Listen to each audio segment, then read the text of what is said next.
All right, well, it is actually kind of fun to be the wrap-up panel on this for this conference because I actually have such a fantastic panel, and it was really an honor to be asked to come and moderate, which could be a loaded term with everybody on this panel. But I want to just give a really quick introduction. I think actually everyone on this panel really needs no introduction, but just to kind of frame up the discussion that we're going to have. I think we have great representation across the board from the stakeholders and certainly from FDA.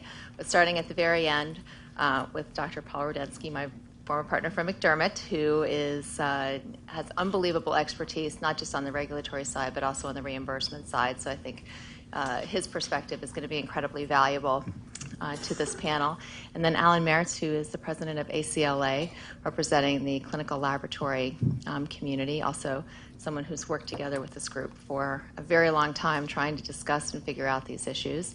And Alberto Gonzalez, who, of course, everyone knows. Should I introduce you in a more unique fashion? I don't have any great sideline stories about Alberto, but, of course, the director of the Office of In Vitro Diagnostics at CDRH at FDA. And then wrapping up and rounding out our panel, we couldn't have a panel on regulation without also having a representative from the manufacturing community. So Russ Enns is here as I should actually get your entire title, Senior VP and Chief Regulatory Officer for Cepheid, and here to kind of give you a different perspective, someone who's been very active from the AdvaMed side on these regulatory issues. So nothing really new to say, I think, in terms of overall introduction. It's obvious from the discussions that you've had today and certainly from the conversations that have been ongoing now for really what amounts to many years. We're faced with a collision of incredibly advancing innovative technologies and what I would describe as legacy statutory and regulatory frameworks, and how to get these frameworks to work together, whether something new is required, whether we can actually make it work under the existing structures in order to really ultimately benefit patients, which is what we're doing this all for. And so with that, I'm going to start at the very end with Paul and ask you just to make a few comments about your high-level thoughts on this, and we'll move down the line, and then I'll take questions. Sure. Thanks, Sheila. Well, I think that it's actually quite helpful talking in the context of the reimbursement panel as well, because I think that it's critical. Anybody who is developing a diagnostic, whether it's being developed with the idea that it will be an IVD kit or it's developed as a laboratory developed test, regardless who the regulators are, is that you always need to be looking as you develop the product, not only as what information are you going to need in order to be able to license the product to get it out the door from a regulatory perspective, but also from a reimbursement perspective as well. And all too often, I think we see that those thoughts about how to develop something disjointed. We get frequently folks who will come to us kind of at the end of the game on the reimbursement side and say, what do I do with the database I have? But also because we have somewhat, and obviously in many respects appropriate, different frameworks and standards between the regulatory environment and the reimbursement environment. We often don't have the right data for reimbursement purposes coming out from regulatory. But one thing that I do think is critical is that we do need to be looking at both of those hurdles at the same time when we're developing a product. We need to look at what the investments will need to be in order to get the kinds of data that whoever the market regulators are, whether they are FDA, whether it's CLIA, whether it's states, whether it's payers. Critical, I think, with all of the diagnostics, I think really is a standard that Medicare actually has, which is that the diagnostic test has to be useful in the management of a patient. And I think that's what's critical. I think it's also critical that our regulatory system also be geared toward that. One of the things that I know Alberto's heard me say over the years that sometimes frustrates me is when we look at labeling for products and they don't tell physicians, I am an internist by training, they don't tell the treating physician what to do with the test. It doesn't mean that labeling is necessarily needs to be or will be prescriptive as to you have to do X, Y, and Z and that's it.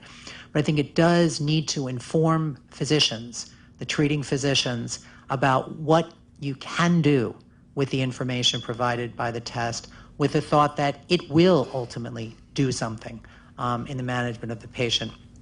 That doesn't mean that for every single person who has a test, you're going to change treatment or change diagnosis.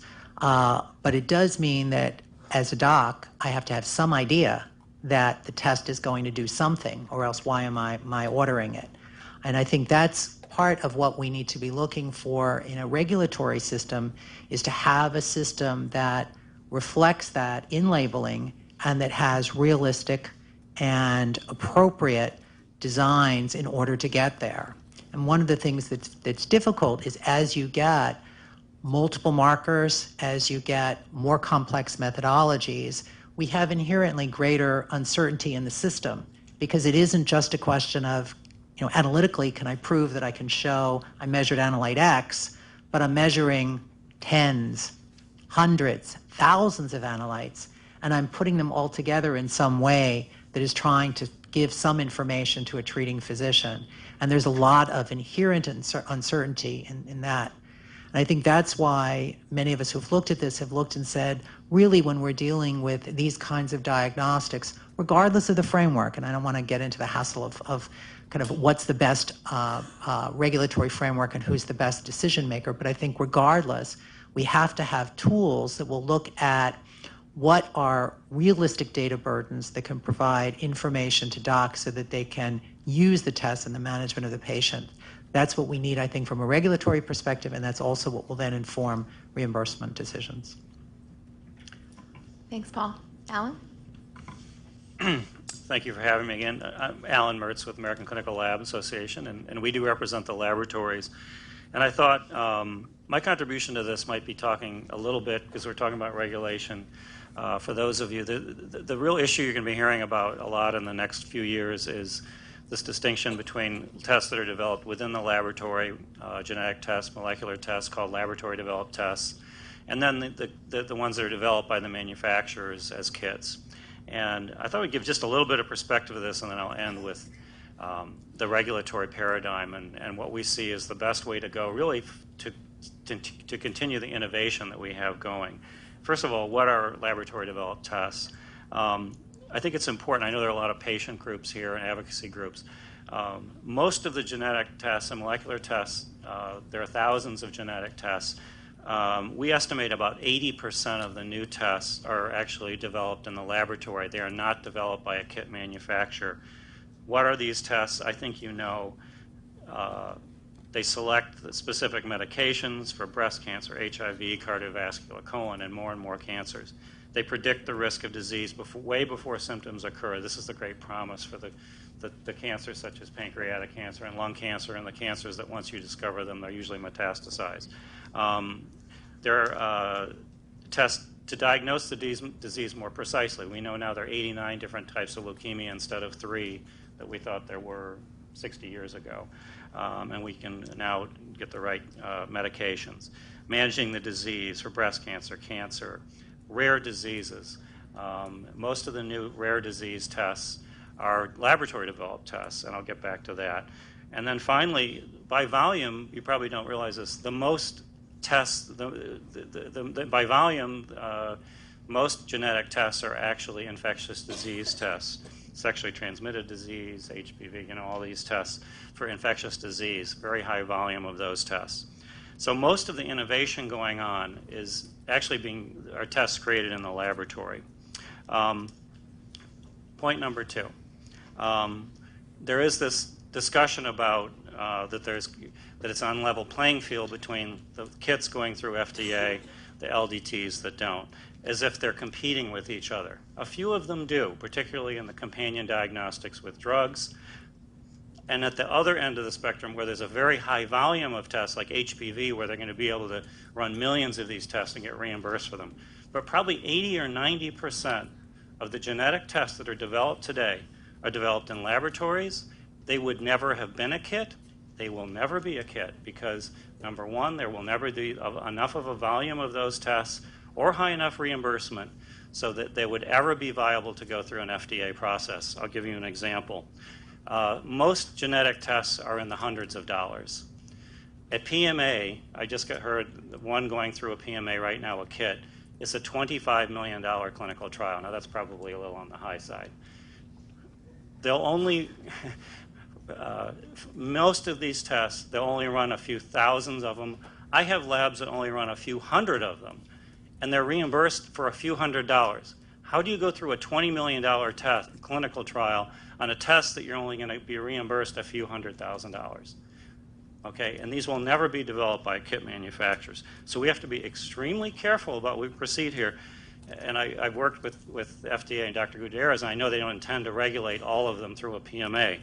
But it doesn't fit the mold very well for going through a PMA. So the final question, and I'll end, is, and it was in our program, what are the gaps in oversight currently?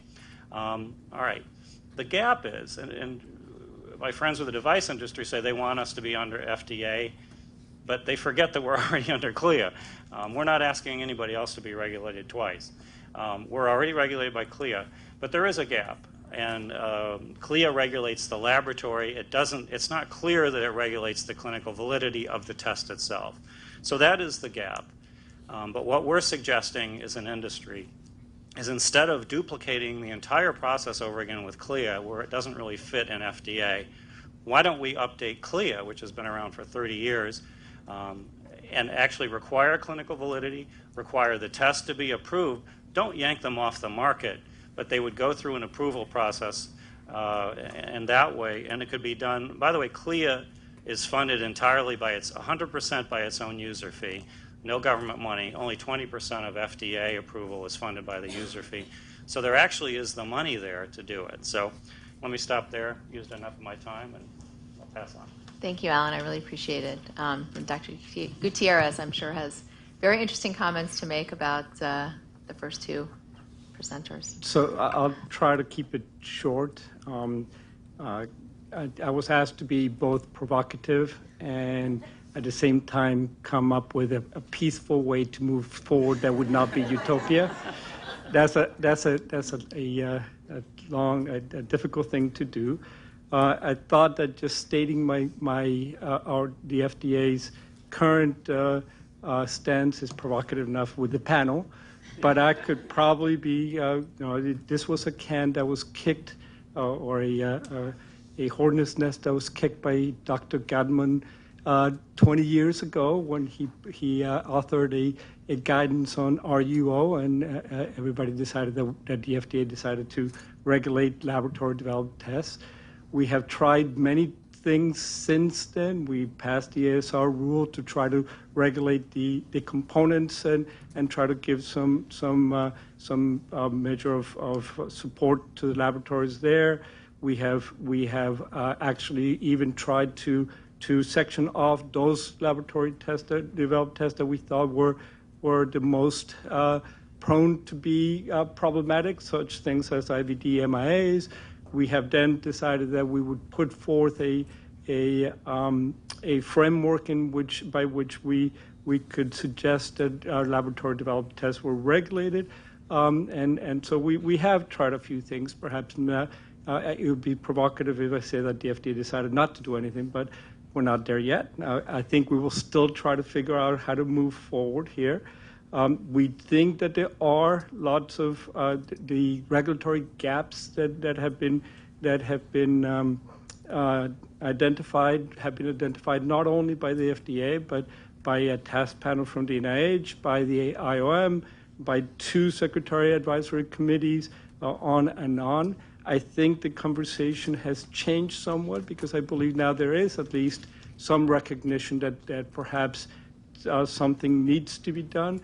But I will just, since the question was what are the differences between CLIA and FDA, I'll just put perhaps quickly a few of the places where we have concerns and examples of why we have concerns. So for example, right now there is no very good line between a investigation or research use test and a real test. And when you have that inability to tell, things like, if anybody was watching early on, I believe it was about 3 weeks ago, in 16 Minutes, there was the case of Duke and Duke University and an investigator that went awry, if you like, and used the inability of the fact that nobody understood whether what he was doing was actually something that needed to be under an investigational device exemption or not, and was able to carry out some trials that clearly should have had better control. Analytical validity is actually looked at by CLIA in situ, and the FDA, for the ones that come through the FDA, we actually have more time and actually do look at what people are doing. The bars are different. I heard earlier on that there's really not many issues with analytical validity. I would actually tell you that we have one good example that showed that there are issues still out there. So when we had the H1N1 scared a couple years back, the FDA, the secretary announced an emergency, which means that the devices could get through the FDA through an emergency exemption. Essentially, even laboratories came in and showed us the data that they had, and two very, very well thought of laboratories, really famous laboratories, had actually issues that they actually recognized when the FDA pointed out, well, here's an issue, and they went back and fixed it. So analytical validity is not that simple to do, and you can run into trouble. Even good laboratories do run into trouble. Clinical validity, well, enough said. I don't think, all you have to do is look at the web, go out in the web and look to see. There's actually a website that is called Quack Tests. It tells you which there are the tests out there that most people believe are quack, and yet they're still being offered. People are still having to deal with it. I actually get once in a while request of why there is some laboratory that is telling me some test and the CDC says differently. How can we tell the CDC to do the right thing? And clearly there is a lack of understanding of what evidence you need and what needs to be done to do this right. Surveillance is a problem because there's no surveillance out there if we don't not in the same way that FDA does surveillance. Whether you think that the FDA hits it right or not in surveillance, that is at least there is some ability to look at problems and make sure that manufacturers do recalls like they should. And in the end, there's also somewhat of transparency because we do publish on our website all the information that we get and why we cleared or approved a test as we did. I think I'll stop there. Thank you very much, Russ. Well, I appreciate being invited to participate on the panel. I represent our company Cepheid as Chief Regulatory Officer, but I'm also here at the invitation of AdvaMed, the IVD molecular diagnostics specific interest. And just as a little bit of background, I've been at biotech and industry now for 36 years, since the beginning of the revolution. In 1976, I was at the Gordon Conference when Wally Gilbert first presented on the chalkboard, way back using chalkboard DNA sequencing, and Fred Sanger dideoxy sequencing. And so during my experience, I've done biotherapeutics and development and R&D. I've done genetics, prenatal genetics, done a lot of stuff in infectious disease. I was telling one of the participants earlier today that in 1981, I attended a genetics ethics conference at Miami Winter Symposium where I met Victor McCusick, who's just recently passed away, and Frank Ruddle. And they had identified 68 of the most prevalent inherited genes in 1968, doing chromosomal aberrations and using cell culture. So we had a good start on the major things already way back then, before the medical device amendments. I've also had the good pleasure of working with colleagues in developing 35 molecular diagnostic tests that have gone through the FDA since way back in 1984 when I started up the R&D at GenProbe.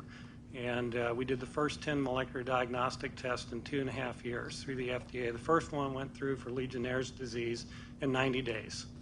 And it was reviewed all the way up the chain of command by Frank Young, who was commissioner at the time.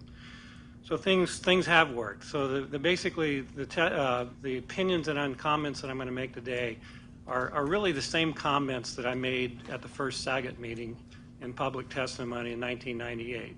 The FDA system works, and it works really well. It could work better, like any organization can work better, but it does work. It's predictable, and I'm sounding patronizing, but I do still have to put things through his department. But it's truthful. I've only had one product in my career that didn't make it through the pathway, and it was only because over a patent issue, and a Fortune 50 company decided to pull out and withdraw support of the development. The test would have gone through if we hadn't lost the financial support, and we would have prevailed on the patent too, and our patent attorney's opinions. So it works. So the FDA system, I think, is a high bar. Around the world, it's been recognized. When we go and sell globally, our company currently is involved in over 50 countries in distributing our products. And it is easier to get products onto the market in other parts of the world. But I can tell you from experience that when they know that you're working in the United States and you're putting products through the FDA, you get a thing called a Certificate of Compliance to Foreign Governments, which means you've gone through FDA inspections. And when they see that, there's quicker and more quickly uptaking the products and success. So part of what I would also share, and I've heard comments today, is it's really important that you choose wisely when you choose which products you're going to develop and try to take to market. You've got to get the medical specialists involved in your specialty. You need to know and understand what the barriers are and the changes that are going to be made in practice of medicine, laboratory medicine. And it's really important that you get the intended use properly defined. Everything starts with the intended use and ends there. And so I really believe that the FDA does require the kind of clinical significance. We use the word clinical validity or utility, and it really comes down to the clinical use. And I think what you're looking for, somebody else mentioned it this morning, you're looking for actionable items, something that you can actually do to change the course or the outcome for the patient. So going now to the second point on CMS, I don't think CMS actually works as well, and CLIA. CLIA, Analytical Validity, as Alberto already mentioned, doesn't always work. It's not the same thing as doing carefully controlled clinical evaluations. And my CEO and I, we would do this around the world, whether it was required or not, because it's the right thing to do and it's what you need to do for your patients. And I can tell you, it's not cost prohibitive. It's not impossible. You need to do your homework and choose wisely. And again, I think any company that Alan's organization represents that's making $250 million in revenue and sales has no reason that they can't afford to go through the FDA and make that happen. So I really believe the recommendation I would make is something that Dr. Steve Gutman worked with Dr. Grant Bagley when he was at CMS about 8 years ago. And the issue there was working together with McClellan when he moved from commissioner to CMS, have a two-tier structured system. Cost of recovery system for LDTs and new tests. So it wouldn't allow you to be profitable. It still allows you to do these very, very rare tests and where it's not going to be done by industry like ours. It goes after tests where we do millions of tests a year. It would allow you to still offer the rare diseases that wouldn't otherwise be done, and it'd be done under cost recovery. But if you want to make a profit, if you want to do BRCA 1 and BRCA 2, if you want to do an oncotype panel for breast cancer, is my opinion, there's no reason that those kind of studies can't be brought through the FDA, go through that system, and make your profit from there. Because these organizations are making profit. In my mind, there's no excuse for not taking them through the agency like everybody else. Thank you. Well, thank you very much. And I have to say, after listening to all of our panelists who were provocative in their own ways, it really reminds me that I don't feel like some things have changed since I was sitting on behalf of the secretary at HHS listening to the exact same stakeholders, in fact, these same guys, and for the most part, tell me, their concerns on each side from the laboratory perspective, the proprietary lab perspective, the FDA's perspective, certainly, and AdvaMed's perspective on how we can possibly move forward with what as you just heard, sounds almost like an incredible regulatory and perspective impasse. But I sit here, I think, what is it, 5, 6 years later? A long time later, a long time older. And I actually do think that something has changed. And what I think has changed for the most part is that this is an area that is much more widely discussed now over the last 5 years. Really, I mean, when we first came in IVDMIA, nobody really knew what that was. And even though FDA does take great pains to try to brief up government officials, IVDMIA, what does this mean? What are these labs? What are home brews? It's conjuring up, something that might be done in someone's garage, trying to understand CLIA, even CDC's, influence and how they interact on these issues was something that people really had to become knowledgeable about to really understand how we can figure out what is the best policy path forward. And out of the government, in private practice, I still sit here and we're still trying to figure out the best path forward with what appears to be very conflicting positions. And so I think this is a great opportunity for folks to offer up, how we might move in that direction. Certainly folks know that there's been legislation offered on various sides or discussed to try to come to some kind of a new framework that's perhaps better suited in terms of how diagnostic tests as a whole are regulated. There have been suggestions that diagnostic tests, whether they are LDTs or IVDs, don't fit within the current medical device framework. And certainly I know Alberto and his folks at CDRH and FDA-wide have been faced with challenges and criticisms on the medical device, broader medical device front as well. But as we know, legislation moves very slowly. Industry is continuing to move forward. Incredible advances are being made, and really FDA's ability to really directly get out their LDT guidance, which I promised Alberto I would not ask about the timing of that, has not been able to come to fruition. But at the same time, they're still faced with having to make regulatory and policy decisions. So we've seen a lot of other guidance come out. I'm thinking, Russell, was it you that mentioned intended use? I think all comes back to intended use. But actually, there's a recent guidance out on substantial equivalence for 510Ks, and that is one of the issues, what FDA will view as an intended use or an indication that would require a company to come back in and provide additional data. And all of that has an impact rolling back on investors and the clarity that they need in order to put their money into creating something new and innovative that is actually going to help patients. And I'm going to stop talking as soon as I make one more quick comment, and that was on the iPhone that Russell had. And I have to say, I was at a meeting recently, and the moderator, which I'm going to steal his program now, held up his iPhone and asked Siri, he had a 4S, he said, Siri, and Rena knows this because she was there too, and Amy, can you sequence or can you tell me my genetic sequence, give me my, whole genome sequence or something of that effect. And of course, Siri responded, I don't understand your question. And the first thing I thought of was, well, thank God, because if she'd given an answer, that would be a medical device, and Apple would have to just yank that thing back, and people would be, you prying it out of people's hands. But I kind of feel that's a little bit the same now. This is out there now, and people don't want to give it back. Patients want it, physicians want it. So we have to figure something out, and if Siri can't do it for us, then I have designated Sharon Terry to lead us to that end. And with that, I will stop talking and ask if there anyone out there who'd like to ask a question of our unbelievable panel here. Okay, so I'm going to restate the question to this panel, or at least talk about the concern, and that is that BRCA testing, now I'm not a platform developer, I'm a consumer advocate. BRCA testing is out there, it's available, and there are a lot of professional guidelines that suggest it has clinical utility. They were never required to go through the FDA approval process, so even though they certainly could, that's not in my hands.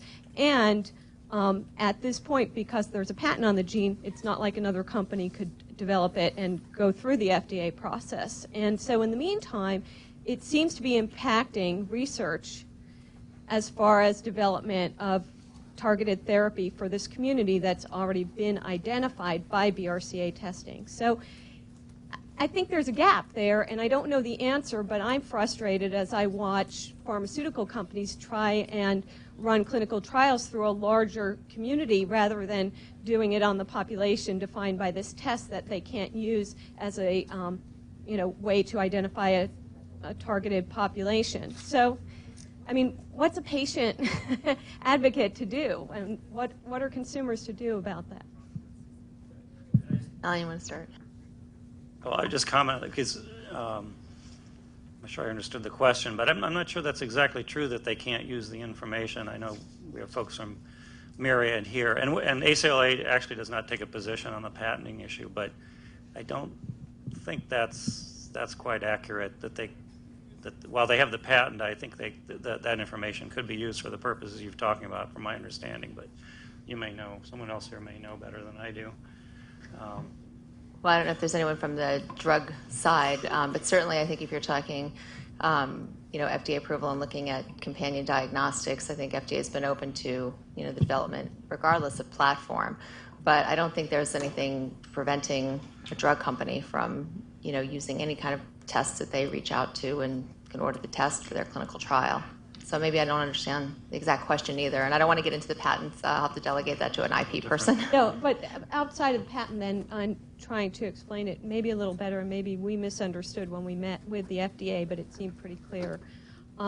In order to, if a company is going to do a clinical trial on a specific population for whom a drug was developed, that in order for them to get FDA labeling for that population, the test that identifies that population needs to have been gone through or is going through the FDA approval process. I'd just like to make one quick comment following up, for a level playing field in the IVD industry. My perspective is this is a company that's very profitable, and for those of you, I apologize if I'm stepping on your toes for Myriad, but this test has been there for a long time. You made a lot of money. I've heard you've had company officials state before in national meetings, if we wanted to put it through the FDA, we could. So I mumble under my breath and want to do it.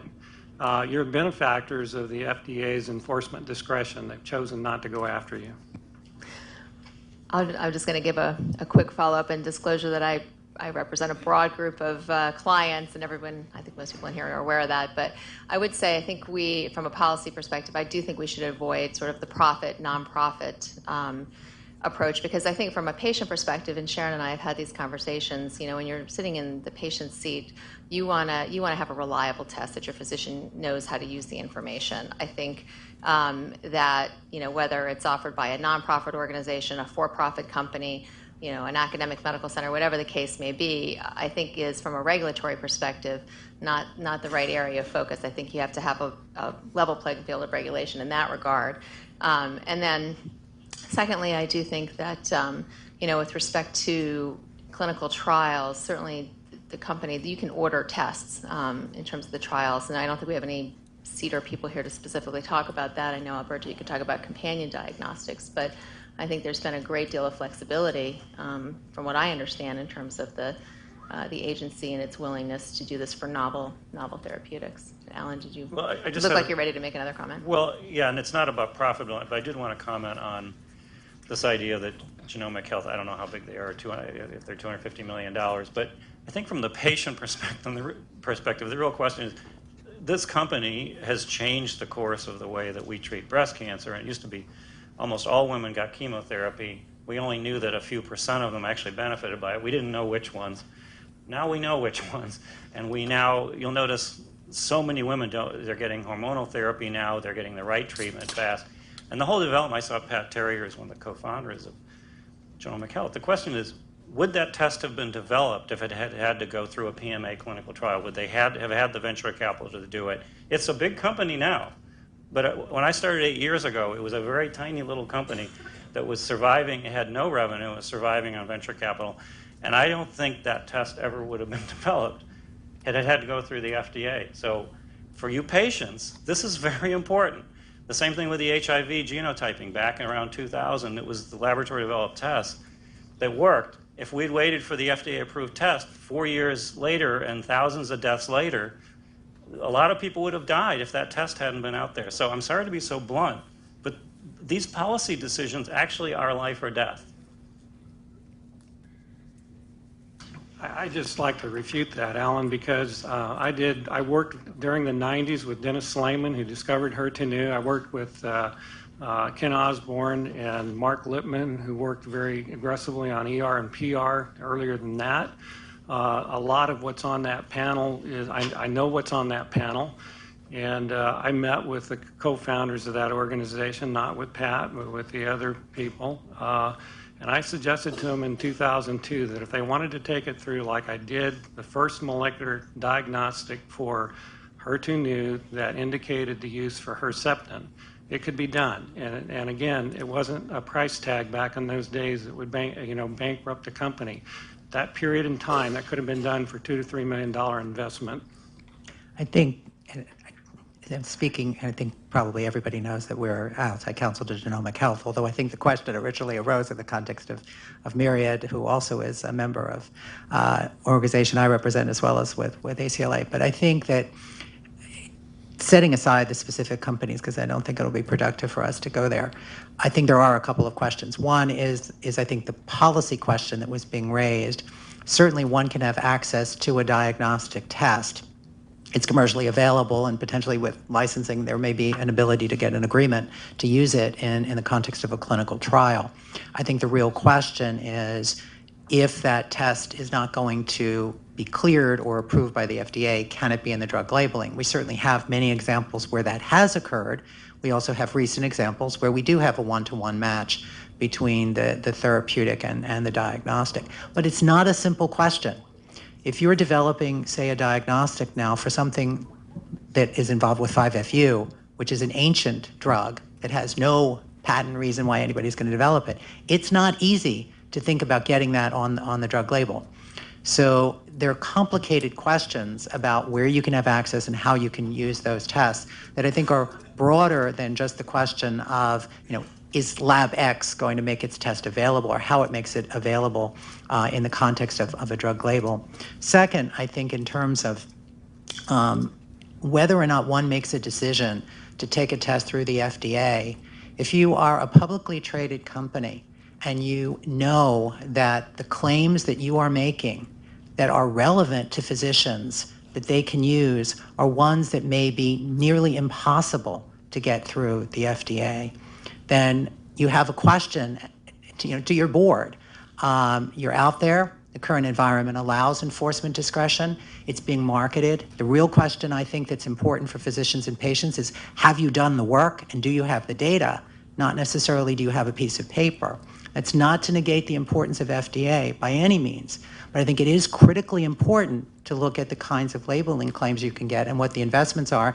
And if you've gone through and you have an ability to be out there under the current environment with enforcement discretion, it's very difficult as a board for them to say, yes, make that incremental investment. Alberto, did you want to follow up? You look like you were ready. I guess the only thing I want to say is that even the guidance that we put out in companion diagnostics has flexibility. So I don't think that there are ways to move forward if the drug companies wanted to, and clearly could create some risk for them. I don't deny that. And the other thing is, I'm not sure I agree with Paul. I'm not sure that I've seen too many intended uses in which there is data to back them up that would I don't know, I'm not aware of any that the FDA would not allow. And typically, if it is an area where there's dispute, we are happy to take it to a panel and let the experts give us advice as to whether such intended use is backed by the data that is being presented and is a reasonable intended use. Well, I appreciate that. I think as, also as another lawyer on the panel, I do want to say it's also not just as easy as how we're going to invest our money. There are other, and when we talk about gaps, sort of technical legal issues that need to be addressed that are different between LDTs and IVDs, and we've been discussing these with FDA for some time, and so it's not a new thing to ask about issues of, creating calling the laboratory a manufacturer, for example, and what that might do with discussing claims that would not technically be on the laboratory's label and how DOJ might interpret those. So there are, I think, a lot of nuances to developing regulatory policy in this area that that go deeper and deeper that that these folks have been working very diligently on trying to figure out. And I think companion diagnostics, the guidance that was recently published by FDA, and I understand from this morning, I was on a panel with, or a conference with Liz Mansfield, also talking about how you're working very hard to finalize that guidance and to try to put it into use. And there are still challenges with it. It's not a perfect fit, but I think it is a marker where we're going to see a lot of these issues really come to fruition, because you're still in a position where we don't have clarity and transparent, predictable, and I think appropriate regulatory policy across the board for diagnostics, butting up against the development of therapeutics. So with that, I'm going to ask the, Lawrence Grylack. I'd like to get back to some of Paul's initial remarks during the presentation, and talking about trying to meld or marry the regulatory and the commercial goals. You know, I've advised clients, and I must say mostly on the drug side, but I think it applies to all products, that early in the development process, utilizing the so-called target product profile, and again, that's a term that's typically used in drugs, but I think applies to all products, is very useful, because it gives you the opportunity to get early advice from the regulatory agency, but it also allows your commercial side to evaluate market potential, which would include, you know, physician utility, and do the necessary surveys of the healthcare practitioner community to see whether, in fact, the profile that you've developed will actually be suitable for use. So I want to mention that as a tool that, you know, I've recommended, and it may serve both of your purposes. Yeah, no, I heartily support that. Just the other day I was talking to one of our clients about a new test that they're developing, and we're talking on the reimbursement side, but right away my questions were, well, what are you doing on the regulatory side? What are your studies? What's your indication for use? What's it going to look like? Because that's going to be the corpus of evidence that we're going to use on the reimbursement side. So that's the critical piece. thanks.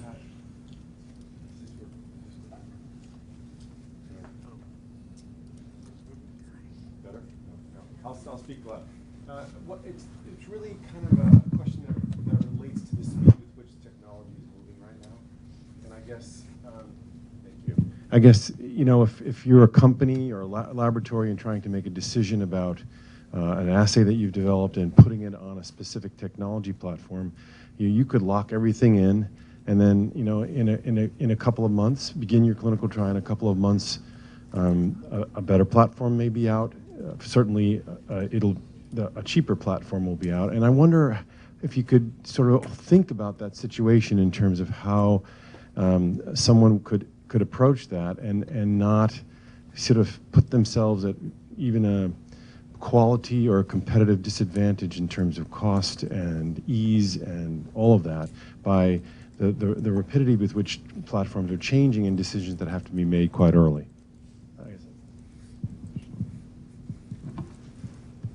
I'll take a shot at that, because I actually think that is one of the areas where things have changed in the last 10 years, and it's probably getting worse. And that is, platforms are coming in, they're being labeled RUO.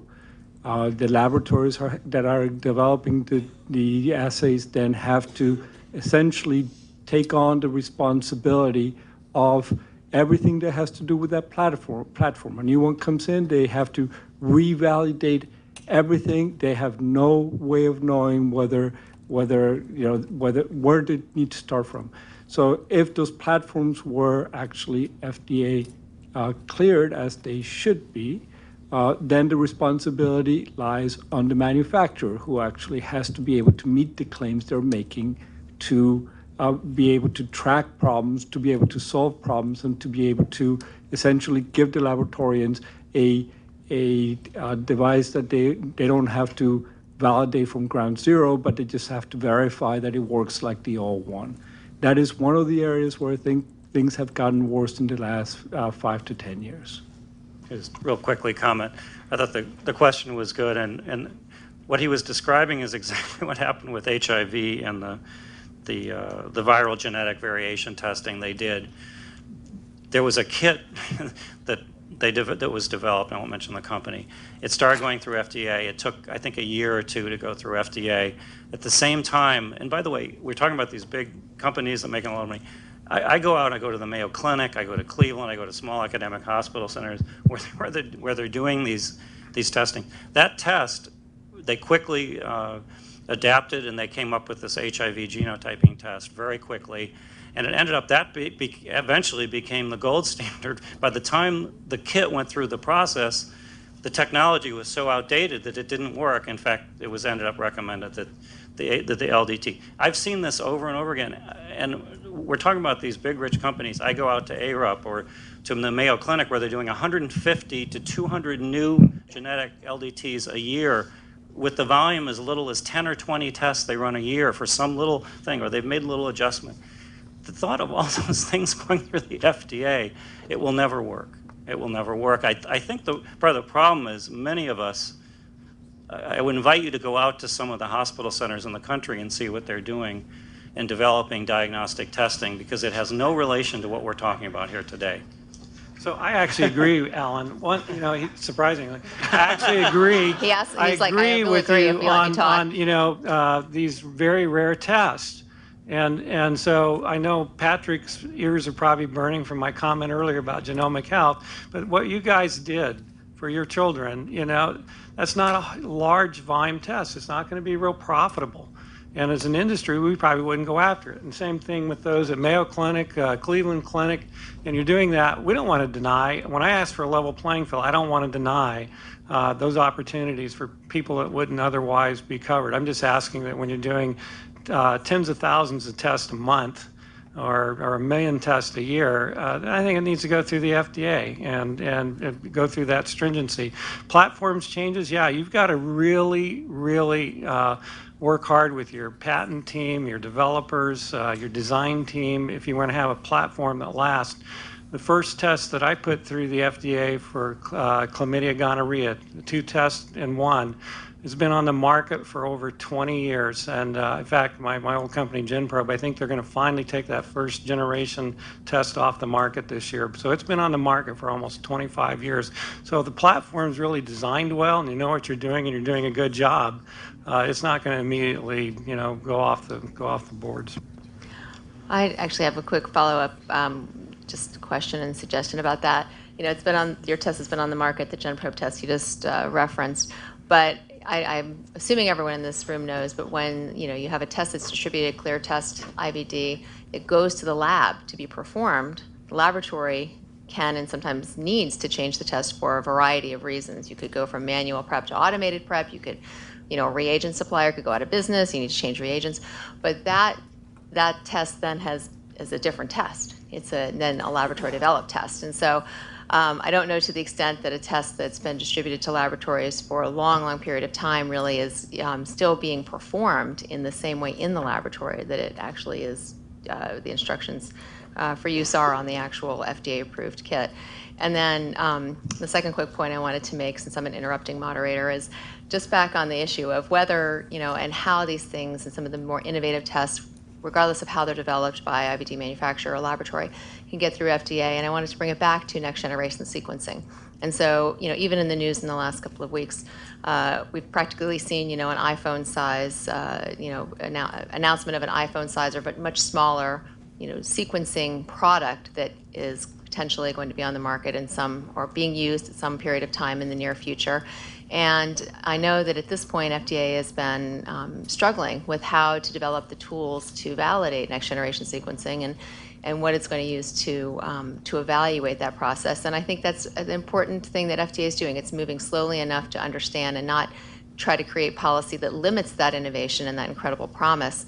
But at the same time, that is one of the gaps. So if you have a platform that comes forward with something where there is still a question mark, and that's just one example, there has to be an answer for you to actually get on the market and to be useful and helpful for patients and to move the dime forward. So I'm going to turn that back and really just redirect it to Alberto to ask, how are you feeling like you're dealing with some of these things when there are this incredibly advancing technology and still developing your tools? So that actually Well, I think in this case it's moving faster than most cases, but it is an issue that we deal with, and we are somewhat in front of the curve in that we actually, at least the analytical validity concerns have been aired. We actually understand where that is going and are developing the tools. Not only us, the external experts are helping us do that. I think that will be in place. The clinical validity is one that is going to be tough for us, and you know, most people say, well, why don't you just do it as a tool? You have, you know, there's plenty of you can just essentially leave it as a tool, and the clinical validity for the particular claim is left up to the laboratory. That is an option, but there are holes in that regulatory paradigm that we worry about. And I can tell you, for example, give you an example of in cases where we have done that. So, for example, mass spectrometers are essentially cleared as tools. And mass spectrometers between 1987 and 2000 had to come in and get with a 510K. And get clearance. There were about 10 of them that came in during that time. We then, at that point, we actually that essentially decided that we didn't need to see the 510K anymore. So they were regulated by our Class 1 device, and that is general controls are necessary. They have to register and list with the FDA. They have to follow good manufacturing practices, and they have to report adverse events. That's essentially all they have to do, not a particularly high bar. There were some new manufacturers that came in to actually register and listed between 2000 and 2007. The FDA had negotiations with industry in MEDUFMA 2, and we decided that to make the income stream to the FDA more even-handed, that we would not only charge for market submissions, but we also would charge for registration and listing. And between 2008 and 2012, we went down to one manufacturer left registered and listed. All of the rest disappeared. So clearly, all of the rest are not playing by even the lowest bar that we have. Band-Aids have more regulatory oversight than mass spectrometers at this point. Okay, so how does that give you any confidence that the laboratories are getting instruments that are in some way, they're all being labeled RUO and sent to the laboratories RTO? I don't think that's a very good way to run a healthcare system, particularly. I think it leaves a lot of holes. Well, I'm sorry to do this to you, Roger, but Mark has told me I've got the hook. So Alberto had the actual final last word, but I know we're going to do a wrap-up, and I'll turn it over to you, Mark, for that. So thank the panel very much.